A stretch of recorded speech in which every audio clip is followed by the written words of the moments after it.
Bonjour chers internautes, bienvenue sur SLM TV. Évidemment, c'est Mr. Intellect 60 que vous entendez à l'antenne et qui s'exprime au micro de SLM Studio 97F.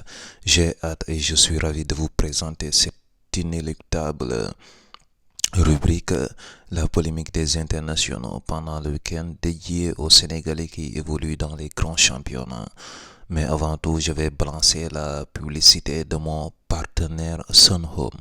man day wax dëgg yàlla sama xarit bi ñëw di faju ma toog di leen may bët mais bu ma gisee sama bët may ma ci laa jóg ñëw donte j'ai les moyens mais j'ai ndànk daal parce que ñoom ni lay faje la nga am da ngay ñëw ñu lay faj ba sa traitement am waaw mais loo am ci ngay déparé di faj kon ñoom métti wuñu sa weer di gis nag bokk ci parce que ku fi ñëw ku ne boo fi defee weer baa amaa weer di nga xam ne man dëgg laa am de yow xëy tante ku teewu la nag dama gisee. Merci Sunhome, vous êtes vraiment là pour notre bien-être. Merci Sonam, vous êtes là pour notre bien-être. Thank you Sonam, you're here for our well-being. Merci Sunhome, vous êtes là pour notre bien-être. Merci Sunhome. Retournons à nos moutons ce samedi en Liga Almeria. Recevait Getafe, l'international sénégalais John Lopy était titulaire, il harcelait par ses pressings les milieux de terrain adverses et commettait souvent des fautes. Il dépassait la ligne médiane lorsque l'autre équipe possédait le ballon.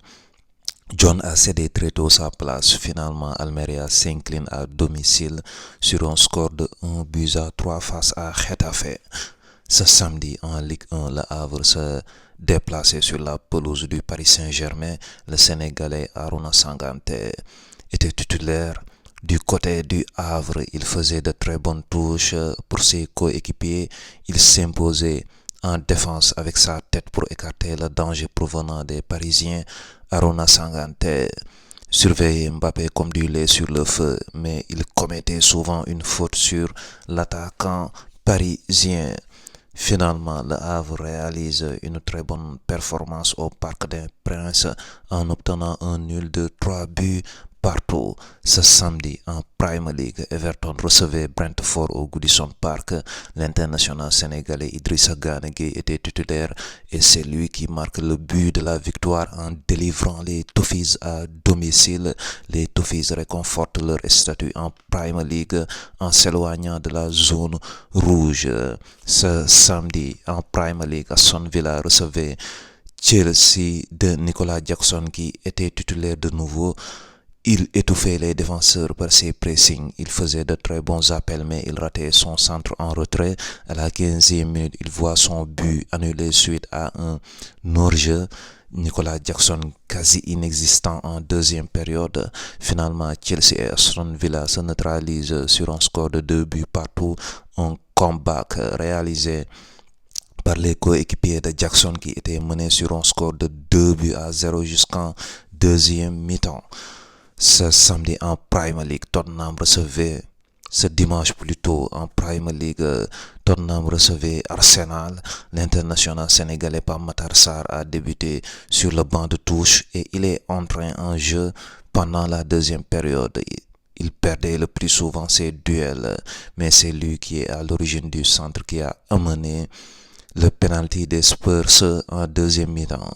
Finalement, Tottenham s'incline sur un score de 2-3 face aux Gunners dans ce bouillant derby londonien. Ce dimanche en Ligue 1, l'Olympique de Marseille accueillait le Racing Club de Lens. Iliman Ndiaye et Pape Gueye étaient titulaires du côté de Marseille. Nampalys Mendy était titulaire du côté du Racing Club de Lens. Iliman, après avoir reçu, contrôlé puis poussé la balle, est à l'origine du centre décisif pour Aubameyang qui a marqué le premier but.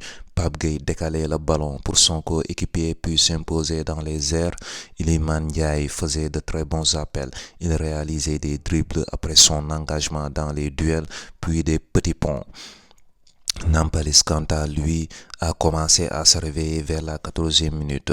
Il décrochait combiné avec ses coéquipiers et créait le danger au niveau de la défense adverse.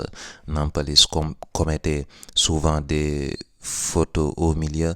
Pape Gueye pressé très haut les joueurs lensois.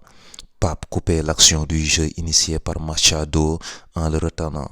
Il écopait d'un carton jaune brandi par l'arbitre. Mendy manquait souvent sa passe après récupération du ballon au milieu. Pape Gueye décrochait pour toucher la balle et combiner avec ses coéquipiers. Il harcelait son compatriote de sélection Nampalys Mendy. Ismaïla Sarr a remplacé Iliman Ndiaye à la 64e minute. Pape subissait une faute au milieu de terrain. Nampalys sort à la 80e minute.